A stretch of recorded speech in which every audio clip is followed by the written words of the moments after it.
pilit nilang sinisiraan ang mga Duterte because they know very well that the Dutertes are the ones to beat in 2028.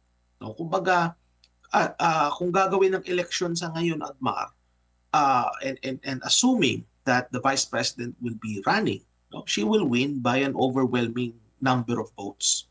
So they know this, no, and that is why lahat ng klaseng paninira, and believe me, Admar, come February of next year, re-revive na naman nila yung impeachment, no? So kumbaga, asahan na natin na habang papunta tayo ng 2028, mas lalo pang mag-i-intensify, no, itong mga paninira kay Vice President. Kaya lang, ang problema sa kanila is wala silang bagong magamit na mga issue. Puro recycle, Admar. Walang bago. Bakit? Because we saw how the Vice President operates. Yung office ng Vice President, Admar, napakaliit na nga ng budget, ang dami pang nagawa. Pinapyasan pa nila lalo ng budget. For 2026, pinapyasan pa nila ng budget. But yet makikita natin na during crisis situations, the Vice President is already have things in place. So kumbaga, kita na ng tao kung sino yung decisive na leader dito. Hindi ba? So with very little resources, what we saw was the Vice President being the decisive leader.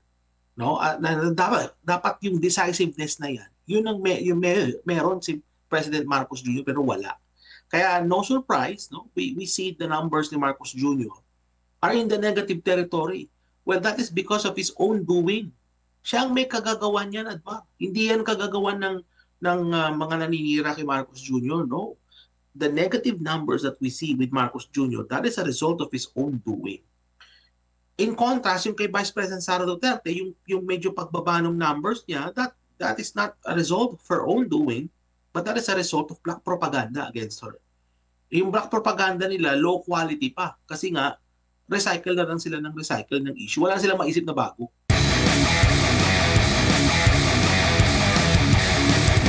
Dito naman tayo sa nakikita na sandata ni Vice President Sara Duterte, no? Sa kanyang speech kahapon sa 51st Philippine Business Conference and Expo dyan po sa Pasay City.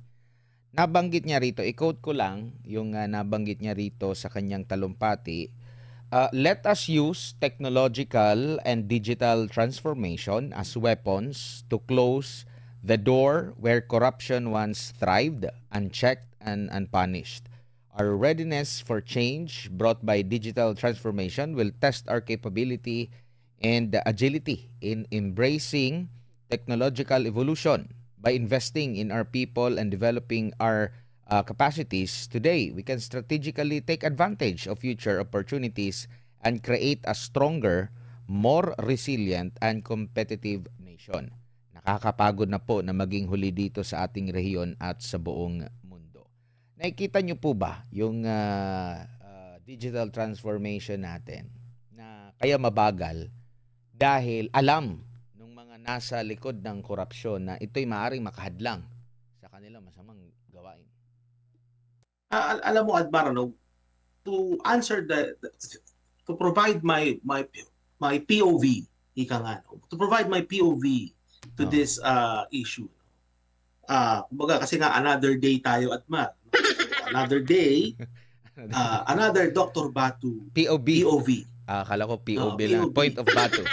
Point of Batu. No, POV. POV. Okay? Ang punto ko dito is that we have to understand where the Vice President is coming from. She was mayor of Davao City. Di ba? And as mayor, she understands yung concern ng mga negosyante in terms of providing a climate na magiging magandang takbo ng negosyo. So, paano mo mapapaganda ang takbo ng isang negosyo sa isang syudad? No? Make it easy for businesses to thrive. So, very simple things like registration ng mga business. Papadali mo yung pagre-register, mapadali mo yung pagse-set up ng mga business. Matulungan mo sila in terms of addressing issues related to criminality. For example, kasi syempre, Admar, ikaw ba magtatayo ng isang negosyo sa isang bayan na kung saan hindi ka ligtas. So as a mayor, she understands this. And true enough, I mean, Vice President Sara Duterte, when she was mayor, she was able to improve the economy of Davao City during her tenure as mayor. So, kumbaga, nakikita ito, Admar, ng mga business people kasi may proof of concept na eh.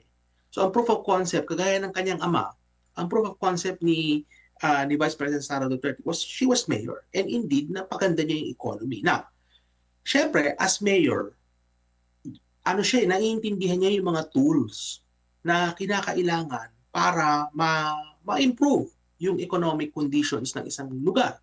Kabilang na dyan yung paggamit ng tamang teknolohiya. Bibigyan kita halimbawa, Admar, ng example. No? Yung sa kaso ng National Expenditure Program. Kung babasahin niyo po yung NEP, Admar, libu-libong pahina yun eh. Napakakapal document noon, libu-libo. You can use artificial intelligence to detect deviations. So halimbawa, no, merong hawak mo yung NEP. On the other hand, hawak mo yung BICAM, yung GAB. You can use AI easily to find discrepancies in these two documents at napakabilis ng response rate niya. Ang bilis ng balik sa atin. In a matter of seconds lang, may resulta ka na agad. Diba? So yan yung application. Not to mention sa kaso ng digitalization, kung saan pagka nawala na yung paper transactions, kasi pag mano-mano, Admar, nakukurap yan eh. Pag may tao na involved sa mga government transactions. Pero kapag yung mga transactions mo digitalized na, kumbaga online lahat, wala nang taong involved, hindi naman magiging zero yung graphing corruption. Eh. Meron pa rin yan, pero mami-minimize siya ng malaki. So naiintindihan yan ni Vice President Sara Duterte kasi she was a mayor and she knows yung pangangailangan ng ganyang klaseng sistema. Kaya ako naniniwala, Admar, if the Vice President should become president one day, I think she would be a transformational president sa pamamagitan ng tamang paggamit ng teknolohiya. Nabanggit ko kanina si Marcos Jr., sabi ko nga kanina, na marami siyang na-miss na pagkakataon. Kasama yung digitalization. Naalala ko nung bagong upo yan si Marcos Jr., meron siyang tinatawag na Build Better More. Ang propaganda nila nung time na yon was that the Build Better More was Build Better More plus digitalization, yun yung more, magiging digital. Ang na-digital ngayon, corruption, ang digitalized na. Yun ang naging digital na ngayon, yung pagnanakaw. So kumbaga, hindi na-address ni Marcos Jr. yung issue na yan. And I think, no, if Sara Duterte should become the president one day, posible sa 2028 yan, I think she would be the president to actually finally do something na magamit ang teknolohiya para ma-improve ang governance sa ating bansa. No, kagaya nung pag-i-improve niya ng governance, anong siya ay mayor ng Davao City. Mm-hmm.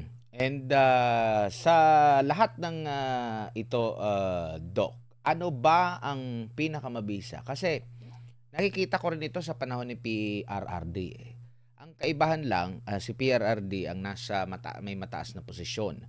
Pero yung mga kritiko niya, naririnig pa rin naman natin, 'di ba? Kahit nga sa Senado kung nung nagkaroon ng investigasyon doon sa Pharmally, kahit nga sa war on drugs din, iba pa hindi nga 'yun na napigilan, tuloy-tuloy nga naririnig pa natin yung mga boses ng mga oposisyon, naririnig din, no? Yung mga media sa kanya medyo critical nga, no? Unlike ngayon, hindi masyadong critical ang media ngayon. Kumbaga parang ang dating ko rito, parang mas approve sila dito sa kasalukuyang pamumuno compared doon sa nakalipas. Grabe yung mga kritisismo na inabot ng Duterte administration. Nandun na yung pagtuligsa sa war on drugs, sinasabi nila, pinapakalat nilang EJK.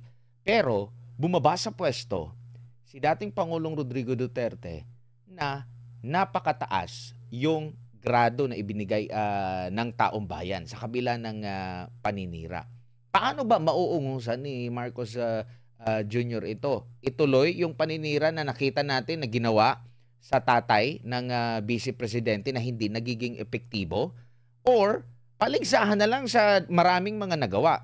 Bilang panghuli, ipakita ko lang yung awareness and trust rating ni BBM mula noong July 2024 hanggang September 2025, umupo siya plus 42 yung kanyang net. Pinagsanib na ito, awareness and trust. Hanggang sa umabot siya ng negative 3 noong Marso. Negative 4, April 2025, Mayo, negative 1, nakabawi noong June 2025. Tapos noong September 2025, plus 7 yung net niya. Dito naman kay Vice President Sara Duterte, umupo siya plus, hindi, yung, yan, tama. Okay? Yan. Umupo siya ng may 44. 44 ba? Okay. Parang mali yata yung naibigay. Ito, i-send ko ulit yung... Iba yung binabasa mo at Mark doon sa nasa screen. Oo nga eh. Ibang point of view yan. Ibang POV yung binabasa. Oo. Ito. I-send ko ano kasi yon, by age kasi. Itong bagong ipapadala ko. Dito sa bagong ipapadala ko, ipa-flash yan. Umupo si BP Sara ng may 44, plus 44 na net, no? Net rating. Tapos, okay, saglit lang. Hindi ko nakikita yung comparison. Ito. Ay, saglit lang ha. Pagpasensyahan nyo na. Kasi yung unang ipinakita natin, yung awareness and trust rating ni President. Ito pala. Okay, pasensya na po mga kapartner. Ang dami kasing datos ng SWS dito. Ito. Yung pinaka-latest. Okay? Dito sa comparison naman natin kay VP Sara, ang kanyang pag-upo niya, plus 45 siya sa kanyang awareness and trust rating. Okay, pinagsanib. Napunta siya sa plus 29 noong September 2024. Pinakamababa niya ata is January 2025, plus 19. Never siyang nag-negative. Never siyang nag-negative. Okay? Tandaan natin ha, pinagsanib na ito na awareness and trust. Tapos, umabot siya ngayon ng plus 25 na mas mataas compare nga dito kay President Bongbong Marcos na plus 7. Doc, balikan ko. Kumbaga parang nasubukan na ito sa panahon ni dating Pangulong Rodrigo Duterte na panay yung mga paninira. Hindi nag-ano sa kanya, hindi nag-reflect sa kanya kasi iba ang nararamdaman ng taong bayan. Yung mga ipinangako, naramdaman nila na address. Well, kung talaga namang ipinangako sa iyo at natupad, bibigyan mo talaga siya ng maganda-gandang grado. Ngayon naman, nabaliktad lang. Dito si Vice President yung tinutulig sa ngayon. Marami mga isyong ipinupukol sa kanya. Yet, siya yung may mataas na grado. At dito sa kay President Marcos, bumabagsak. Umabot pa nga sa nag-negative pa nga siya. So paano kung magiging epektibo pa ba yung mga paninira ngayon? Even before pa naging presidente si PRRD. Grabe na yung paninira sa kanya, yung sa Davao Death Squad naungkat ulit, 'di ba? Led by Senator Leila de Lima, Justice Secretary de Lima during that time. Pero still nandun pa rin. So kumbaga parang wake up call na ba ito sa lahat ng mga kritiko na hindi yan sa paninira? Siguro dati, nagiging epektibo ito sa mga kalaban sa politika.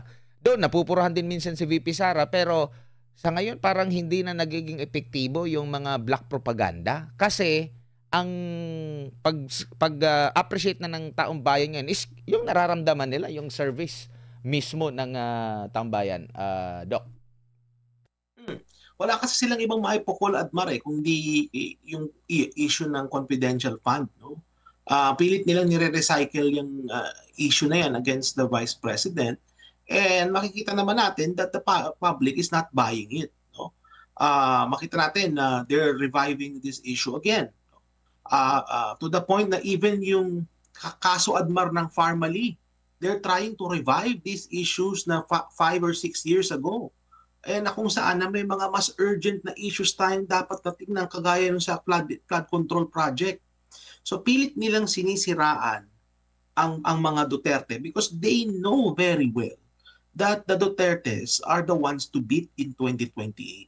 No, kumbaga kung gagawin ng election sa ngayon, Admar, and assuming that the Vice President will be running, no, she will win by an overwhelming number of votes. So they know this, no, and that is why lahat ng klaseng paninira, and believe me, Admar, come February of next year, re-revive na naman nila yung impeachment. No? So, kumbaga, asahan na natin na habang papunta tayo ng 2028, mas lalo pang mag-i-intensify, no, itong mga paninira kay Vice President. Kaya lang, ang problema sa kanila is wala silang bagong magamit na mga issue. Puro recycle, Admar. Walang bago. Bakit? Because we saw how the Vice President operates. Yung office ng Vice President, Admar, napakaliit na nga ng budget, ang dami pang nagawa. Tinapyasan pa nila lalo ng budget. Itong for 2026, tinapyasan pa nila ng budget. But yet makikita natin na during crisis situations, the Vice President is already have things in place. So, kumbaga, kita na ng tao kung sino yung decisive na leader dito. Hindi ba? So with very little resources, what we saw was the Vice President being the decisive leader. No? Dapat yung decisiveness na yan, yun ang meron si President Marcos Jr. pero wala. Kaya no surprise, no? We see the numbers ni Marcos Jr. are in the negative territory. Well, that is because of his own doing. Siya ang may kagagawan yan, Admar. Hindi yan kagagawan ng mga naninira kay Marcos Jr., no? The negative numbers that we see with Marcos Jr., that is a result of his own doing. In contrast, yung kay Vice President Sara Duterte, yung medyo pagbaba ng numbers niya, that is not a result of her own doing, but that is a result of black propaganda against her. Yung black propaganda nila, low quality pa. Kasi nga, recycle na lang sila ng recycle ng issue. Wala silang maisip na bago. Tsaka siguro naiintindihan na rin nila, halimbawa sa confidential fund, kaya nga confidential eh. 'Di ba? Tsaka nabanggit din niya mismo, kaya hindi lang na masyadong ini-explain kasi nga ongoing, meron pang buhay pa rin yung yung impeachment 'di ba? Tapos nabanggit niya na baka ma-compromise yung national security natin. Kasi 'di ba? Yan din naman yung ginagawa ng ibang mga ahensya ng gobyerno. Yan ginagawa ng militar sa kanila intelligence fund. Same lang yan sa confidential fund. And come to think of it, bakit ang vice presidente lang? Talagang yun lang talaga ang merong dito sa office of the president. Paano naman nila ginawa? Kasi bakit nila hindi kinumpara yung paggamit ng confidential fund ng OP dito sa vice president? Halimbawa, kung merong mga good practices, bakit hindi nila ipinakita? 'Di ba na tingnan mo yung office of the president, ganito yung ginamit nila, talagang tunay na pangalan nga pangalan nga ba or bakit wala kasi tayong hindi nga siya kinumpara, 'di ba, sa ibang mga halimbawa sa DND at DILG, meron din yan silang confidential fund. Kaya naiintindihan na siguro, nakikita mo ba, Doc, na puro paninira lang. Tama din naman yung punto. Kasi confidential nga. Hindi mo nga dapat banggitin. At kung may magtitimbre sa'yo na magsusumbong sa'yo, sino pa yung magsusumbong kung mababanggit din yung mismong pangalan niya, magtitimbre, di ba? Nabanggit din ni BP Sara na ang pinagamitan din ng confidential fund ay doon sa investigasyon, doon sa laptop deal na found out nila na sangkot daw itong si Elizalde Co, no, ng Ako Bicol. Maliban pa dyan yung paglaban niya doon sa mga CPP, NPA, NDF na yun ang kumu-question sa mahabang panahon. Kahit noon pa, kahit hindi pa nung Duterte administration, noon pa, ayaw na nila dyan sa confidential, sa intelligence fund, kasi banat din sa kanila yan, Doc. Alam mo, Admar, after everything has been said and done, dapat magpasalamat tayo kay kung sino man si Mary Grace Piatos. You know, because kung sino ka man, Mary Grace Piatos, no, natulungan mo na maisalba yung ating mga kabataan na ma-recruit ng CPP, NPA, NDF. No, it boils down to that. No, na nakatulong kung sino ka man na maisalba ang buhay ng mga kabataan. Yan yung hindi nakikita ng mga kritiko ni Vice President Duterte. Kumbaga kasi Admar, talagang anti-Duterte lang sila. Kahit na ilugmok nila ang bansa sa kahirapan, basta hindi umupo ang isang Duterte, ayos sa kanila yun. Kasi hoda na maraming ma-recruit na estudyante ang mga teroristang grupo as long as hindi maupo ang isang Duterte. Ganon kawalang puso itong mga ito, Admar. I mean, I could have said more choice words. Kaya lang baka matanggal tayo sa ere. No? But the thing is, kung sino ka man, Mary Grace Piatos, no? Kaming mga kababayan mo, mga Pilipino, nasa loob ng bansa, sa labas ng bansa, kami nagpapasalamat kung sino ka man. Kasi ang laki na naging ambag mo para ma-save itong mga kabataang ito from harm. Kaya naiintindihan namin, no? The people understand, Admar, yung kahalagahan ng pagkikip ng integrity ng proseso sa confidential funds. At yan yung nakikita natin nung congressional hearings nung nagdaang taon na kung saan napilit ng mga makakaliwang grupo, ng mga makabayan bloc, na i-reveal kung sino-sino itong mga asset na ito. Pilit nilang gusto nilang ma-unravel to eh. Bakit? Kasi nga ma-expose kung sino-sino yung mga asset, no, ng ating ikalawang Pangulo. Now, selective din sila kasi kung ikukumpara mo, Admar, yung confidential funds ng presidente, it goes into the billions.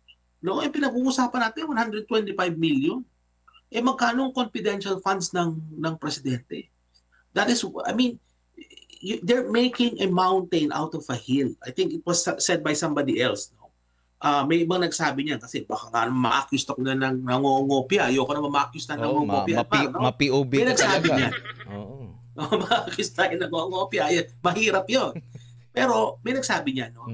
But kung sino man nagsabi nun, tama yun. They're making a mountain out of a hill. Kung ikukumpara mo yung confidential funds ni BP Sara sa confidential funds ng Pangulo, ang laki ng pagkakaiba. And yet, pilit nilang dinidiin si Vice President because they know if the Vice President becomes the President again, yung hindi nagawa ni Marcos Jr. na ibaon sila sa kasaysayan, magagawa na yan once and for all.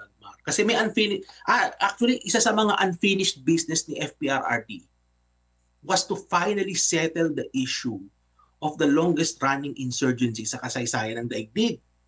Kumbaga ngayon na nangyari. Parang ano na itong mga to eh. They are, kumbaga isang bulati na lang tegi na itong mga to. Pero ang nangyari kay Marcos Jr., nabuhay silang muli. Di ba nabuhay sila? Nagamit sila din. Now, yes, and now they're afraid that if Vice President Sara Duterte becomes the president, that will be their end. And yan ang kinakatakot nila. Kaya alam mo, I look forward to the day, no, na makapag-elect tayo ng leader na susunod sa tinatawag ko palagi na Duterte brand of governance. Kahit na hindi si Vice President Sara Duterte, any other person who adheres to those principles. Kasi baka sabihin nila kulto eh. Di ba? Adbar ang kulto, kung sino yung personality, dun tayo fa-follow. Hindi. Ang mga DDS hindi ganun eh. The DDS, yung mga supporters dyan, kung sino yung sumusunod dun sa brand of governance, dun tayo. Tama si Kiko Barsaga. Kiko Barsaga has the balls to go after powerful people. Ganun na ganun yung katapangan, yung courage ni dating Pangulong Duterte. Nakita natin kay Kiko Barsaga. Is Kiko Barsaga a perfect replica of FPRD? No, I don't think so. Nebo baby yan si Kiko Barsaga. I mean, he's a product of a political dynasty, which by the way, personally, I know their family kasi matagal akong professor sa Lasal Dasmariñas. I mean, I happen to know his dad. But the thing is, na-embody ni Kiko Barsaga yung Duterte principle ng pagiging matapang. Di ba? Na marunong kang tumayo, tumindig doon sa mga tao mas makapangyarihan sa iyo. At yun ang nakikita ng tao. Kaya pakita nyo, people are supporting Kiko Barsaga. So, kumbaga kung sino man niyang papalit and that person follows the Duterte brand, the Duterte brand of governance, yung principles of governance, I think kung sino man yan, that would spell the end of this rebellion sa ating bansa. So, mapupuksa na sila once and for all. Kaya takot talaga sila, Admar. They're really afraid na may isang Duterte na naman na umupo dyan kasi that would be, kumbaga may kasabihan, that would be the final nail dun sa coffin na kung saan nandun sila. Kaya nga, kumbaga, kung gusto mong pataubin yung Duterte brand, no, it's either pwede mong kopyahin o higitan pa. Higitan mo na lang, siguro mas madali yun kung nakikita mo, ang problema no during Duterte administration medyo ito. So ito yung babaguhin ko. Dapat ganun sana yung ating governance. Kumbaga paligsahan sa paligsahan kasi maaring makalimutan natin ang mga legasiya ni FPRRD kung nahigitan mo yung kanyang nagawa. Bakit yung mga comparison natin sa mga nakalipas na administration tila nalilimutan natin at tumatatak talaga yung nabanggit mo na Duterte brand. Kasi mayroong comparison yung taong bayan na during that time, ito yung hindi nagawa ng dating administration, bakit nagawa ni dating Pangulong Rodrigo Duterte?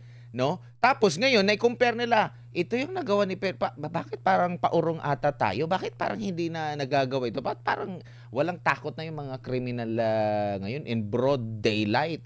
Na ang mga krimen na ngayon, bakit parang walang simpatya? Parang walang dating. Bakit bigla na lang kumakaway kahit walang kumakaway sa kanya? Bakit walang gravitas yung mga anong natin ngayon? Yung mga tawag nito, mga namumuno sa atin. Bakit nakukompare? Pero kung gusto mong pataubin in a nice way talaga, higitan mo na lang yung kanyang na-establish na ligasiya kaysa doon sa black propaganda kasi pang ano yun parang hindi kayang pataubin ng ganun lalo na sa panahon ngayon na kung masasatisfied yung taong bayan sa pamumuno ng isang individual, babalik at babalik yan lagi yang bakit si ano nagawa ito, ikukumpara ka agad, hindi mo maiiwasan yan, Doc. Alam mo kasi, Admar, naranasan na ng tao naramdaman nila yung Duterte brand. And they know the difference. Kaya, alam mo sa palagay ko, mahihirapan kung sino talaga yung after sumunod kay FPRRD na sundin kung ano man yung mga nagawa o higitan. Because mahirap sundan si FPRRD dahil masyadong magaling. Ginalingan masyado ni FPRRD. To the point na yung mga susunod sa kanya, I think it would be a challenge to actually have greater achievements than him in a way. Kita natin yan sa approval rating, Admar, di ba? When former President Duterte left office, sa kasaysayan, siya may pinakamataas na approval rating of any president. Tsaka, kumbaga, his is a tough act to follow, mahirap sundan. Tsaka kahit diba? Si VP Sara, kung siya man yung papalit, kahit na Duterte yung kanyang apelido, hindi mo maiiwasan maikumpara pa rin yan. Yes, at baka mag-conclude din yung iba talaga yung ama sa anak, ibang nilalang itong kahit na magkamag-anak sila, ibang klase yung pamumuno. Kahit sino, hindi yan kumbaga para sa mga kamag-anak. Yes, siguro may isip ng mga botante na siguro ito, pero maikukumpara pa rin yan. Mas magaling yung ama. Mas magaling yung anak. 'Di ba? Parang gano, like kagaya sa ano ngayon, comparison ng anak doon sa tatay din, 'di ba? Ng kasalukuyang presidente na ikukumpara siya, nababanggit mas okay pa yung sa tatay niya sa panahon ng tatay niya. Wala akong naririnig na mas okay yung sa kasalukuyan, pero at least nakakausap niya yung tatay niya. Oh yes. Alam mo, Admar, no? Backtrack lang tayo ng konti. Sino bang mga grupo ngayon ang power base ni Marcos Jr.? Yung pinanggagalingan niya ng suporta. So nandyan yung mga kakamping, yung mga dilawan. Nandyan yung mga makakaliwa. And then syempre nandyan yung mga Marcos loyalist. Yung mga DDS, tsaka yung mga nag-iisip ng tama, yung mga critical thinkers, wala na dun sa grupo nila. Wala na. So tatlo lang yan. At itong tatlong ito, they're really afraid of a Duterte presidency. You know why? Sa mga Marcos, there is a good chance na babalikan sila. So halimbawa yung mga nakaw na yaman ng tatay, hahabulin yan. No? So sa ngayon parang na-pause yan Actually, the Duterte, the father, was nice to them. Pinalibing pa nga sa libingan ng mga bayani. Ay anong isinukli nila sa ginawa? Pinadala sa The Hague, si dating Pangulong Duterte. So I think there's a very good chance na babalikan sila. Doon naman sa mga makakaliwa, alam na natin yung nangyari. No? Na-mention na natin yan na babalikan talaga sila. No? Kasi unfinished business yan. Doon naman sa mga kakamping, no? Ayaw din nila yan kasi nga, tandaan nyo yung Hacienda Luisita. May issue dyan. So, kumbaga, if a Duterte would come back, in the person of Sara Duterte, all these three sources ng kapangyarihan ni Marcos Jr., yung kanyang support base, lahat ito ayaw at takot. Diba? So, I won't be surprised. Mula ngayon hanggang 2028, magiging mas matindi ng patinding paninira. And believe me, baka may mga storya pa dyan na mga walang katotohanan, na parang talagang purong black propaganda lang para mawala ang kumpiyansa ng tao kay Vice President Sara Duterte. But it seems to me that the Vice President, the more na inaatake siya, the more na siya lumalakas. Yun yung nakikita ko. The more na pinupukol siya ng mga issue, the more na tinitira siya, the more na lumalakas yung suporta kay Vice President Sara Duterte. So, I think, no, if the elections are held today, I mean, sigurado na tayo, we will have Sara Duterte as the next president of the country. So, tutuloy-tuloy lang yan, and hopefully, no, 3 taon na darating, Admar, mabilis na lang to. No, kay Marcos Jr. Parang dumaan lang, parang walang nangyari at parang kay Marcos Jr. Parang dumaan lang yung kanyang press, parang kay Pinoy noon, parang dumaan lang. Ganun yung nakikita natin ngayon. Walang meaningful na nangyari sa ating bansa, unfortunately.